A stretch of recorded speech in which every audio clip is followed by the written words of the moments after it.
Hey guys, my name is Ugo. Hey y'all, my name is Ola. And we wanted to talk to you today about choosing a career. And the whole idea behind this is we've spent some time in corporate America. He spent way more than I have. But we wanted to, do a quick video to share some ideas, 5 tips really on how to choose your career, on how to select before going into college what you're going to study in college. Your stereotypical what you'll be when you grow up. I want to give you some ideas on how to choose that. Right.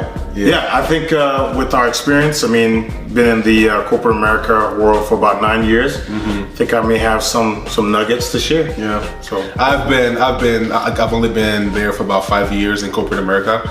So we definitely together over 5 plus 9? That's like 14. 14. Yeah. 14 years. So hopefully we have some good ideas to share with you guys. Are you ready? Yeah. Okay. Absolutely. So what's the first one, Jeffrey? I would say the first step to look out for is, assessing yourself, right? And I believe assessing yourself, looking deep to identify, what things you care, what traits do you have in yourself to make you more aligned to a particular career path.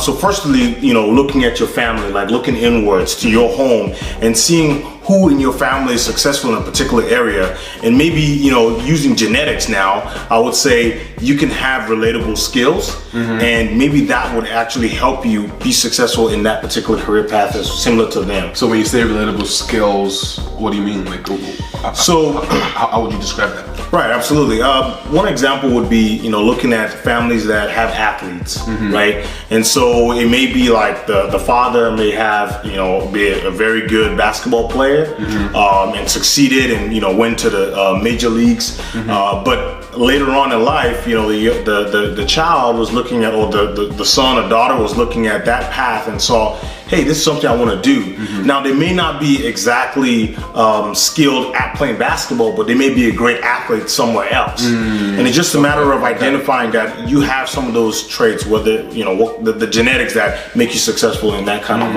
arena. Yeah, that's really deep.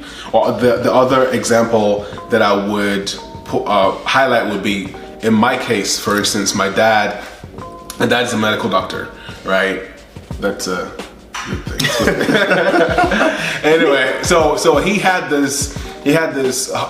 hopes and dreams that I would join, and I would join his trade really, but I didn't have as much interest. But I did have a love for the sciences. Like I had that affinity towards. I had a passion for the sciences, just because I don't know if it's just watching him and watching the way he pursued his career piqued my interest in those areas, right? And I see how I could have gone down the path of doing medicine, just because the traits of understanding medicine, of understanding sciences, seem to come naturally for me. I think I ended up studying engineering, by the way. Huge disappointment. Well, you can kind of tell a similar example, right? Is that it was kind of in the same line of study, which is science. And at the end of the day, we can say that you're successful in your rights in the engineering field. Yeah. So what if you don't have somebody in your family that you can look at? Good question. And I think a lot of people are in that same boat, right? They don't have a particular person to look up to that is successful in a particular career path. And so they can also pursue career days in their schools, or career fairs that are out there in the community. They can go to those places and identify what careers are out there and who can educate them about it, right?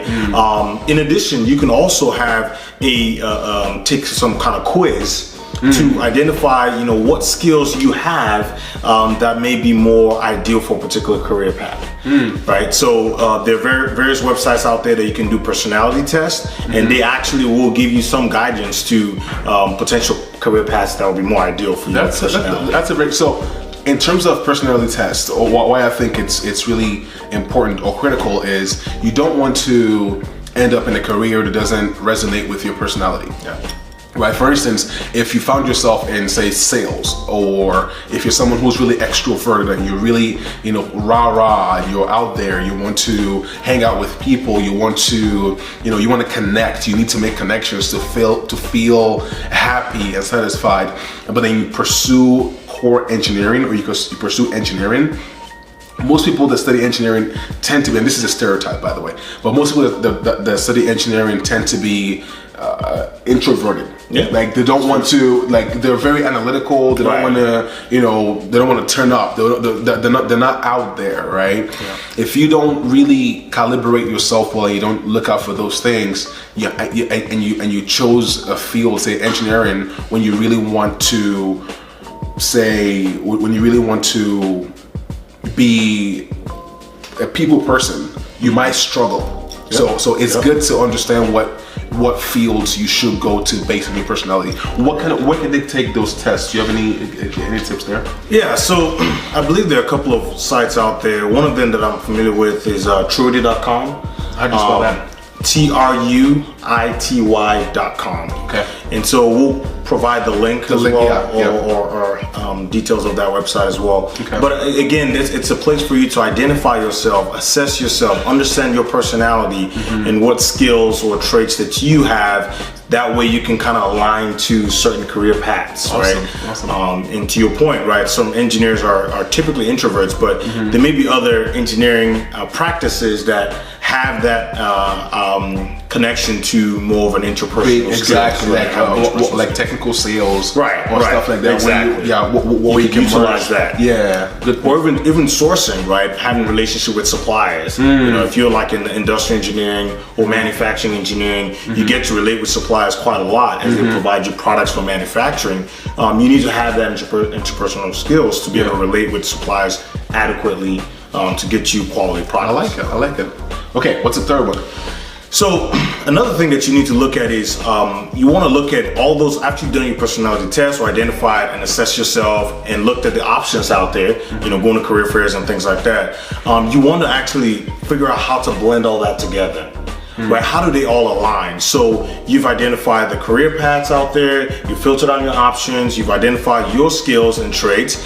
You want to see how you can blend those together, right? And so once you pull all that together, you can kind of see how things match, right?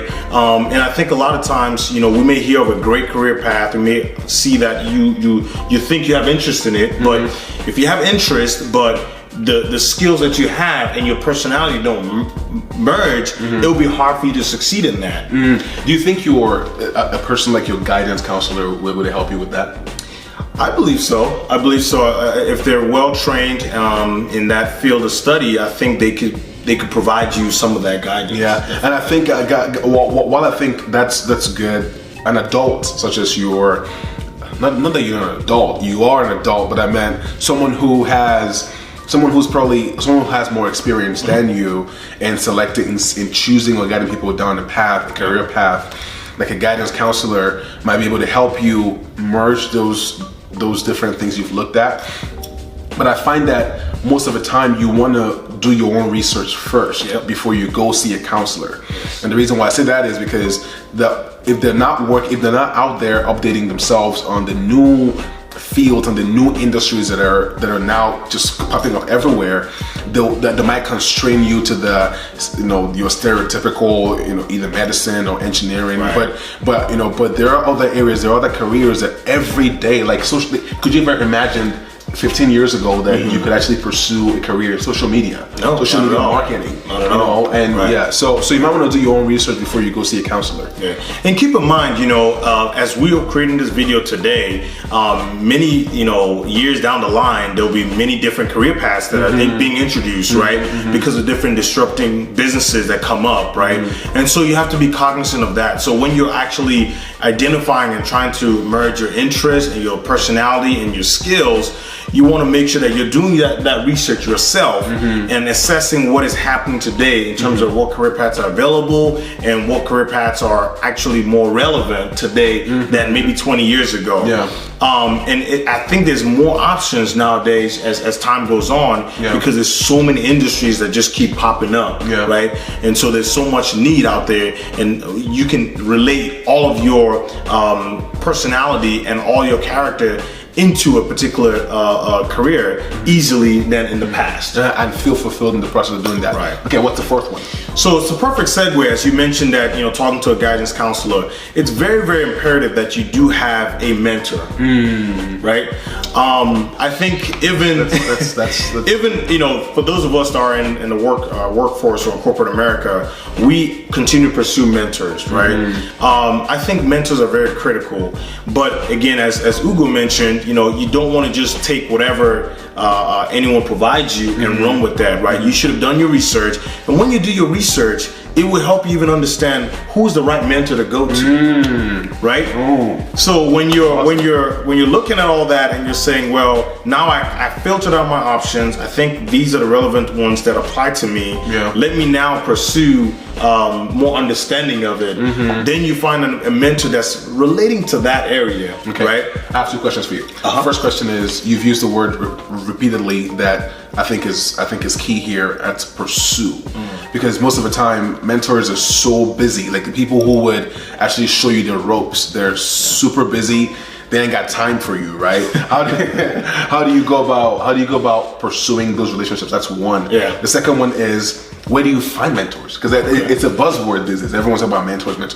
How do you find mentors? Okay, very good. So there are actually three types of mentors. Okay, one, you can have a paid mentor. So people actually out there pay for mentors. You can have an unpaid mentor, so somebody that you identify either in your community or particular platforms that relate to the path you're looking for. And I'll explain a little bit more about that. And then thirdly, if you have someone that has interest in you, meaning that they sorted you out as a talented person and they want to put you under their wings. So they could also find you. But the first one I'll talk about is unpaid mentor. So even LinkedIn, you can actually identify a mentor. They do have a program on LinkedIn. So if you don't have a LinkedIn profile and you're wondering what that is, you should check it out, linkedin.com. You go on there and there is a feature of LinkedIn that allows you to identify a mentor who you've never met before, is not required to receive payment or require you to pay them. And they can actually guide you through that particular career path that you're interested in. That's right. So there's a lot of technology out there that you can use to your advantage, and so LinkedIn is one of them that I'm aware of. So the second type of mentorship is paid mentors, right? You could actually find or identify mentors on some of these technology platforms like LinkedIn again, and you can actually reach out to different people in that career path and send them a message and say, hey, I would like to pursue this career, and I see that you're very experienced in this. I would like to talk to you some more, and if I have to pay, I'm willing to, and they'll respond to you. And they'll think you're very serious too. Exactly. Would you respond to someone like that? If someone in high school sent you a DM on LinkedIn, that you're a big shot? Absolutely. That at that age, that tells me that person is very ambitious and is really willing to do what it takes to win. Wow. And that's a good idea. That's a good idea. Okay, what's the third kind of mentor? Oh yeah. So the third mentorship is actually just job shadowing, right? You can reach out to anyone that you know in the career path that you're interested in, or even just go out to different companies around your neighborhood and say, hey, I see that you're doing what I would like to do for my future, and I would like to job shadow. You don't have to pay me. This is not an internship, but I just want to job shadow, spend a couple of days or my summer with you guys, and I would like to learn. And when they see that kind of work ethic or that kind of zeal and talent, they would want to put you under their wings and train you. And even with that, they might want to keep you and foster your education as well. So there's a lot of advantages. I think it's a very good point, because that's how you would, because I was thinking when you said the third type of mentor would be a person that has interest in you. I was wondering how you would create those kind of the ideas you had on how you could create those collision points, how you Right. actually meet those mentors. Right. So you're thinking job shadowing, Yep. and anybody can go and send an email to a company and ask about job shadowing. And most companies, I'm pretty sure at least 80% of companies that you reach out to would ignore you, but at least there's that 20% who would respond and give you a favorable opportunity to come shadow an executive or shadow someone within the company. That's a good idea. Yeah. That's a really good idea. So what's the fifth tip you have to choose a career? The fifth tip that I'll offer is networking. So once you've done all those different steps and you've come to the point where you've gotten a mentor, you've identified all the things that gives you or gives you the right career path, you want to network with like-minded people. So people that have similar thoughts and interests in that career path. You can definitely identify them in your schools. You can, reach out to or go online and search for specific organizations and associations that support that career path, right?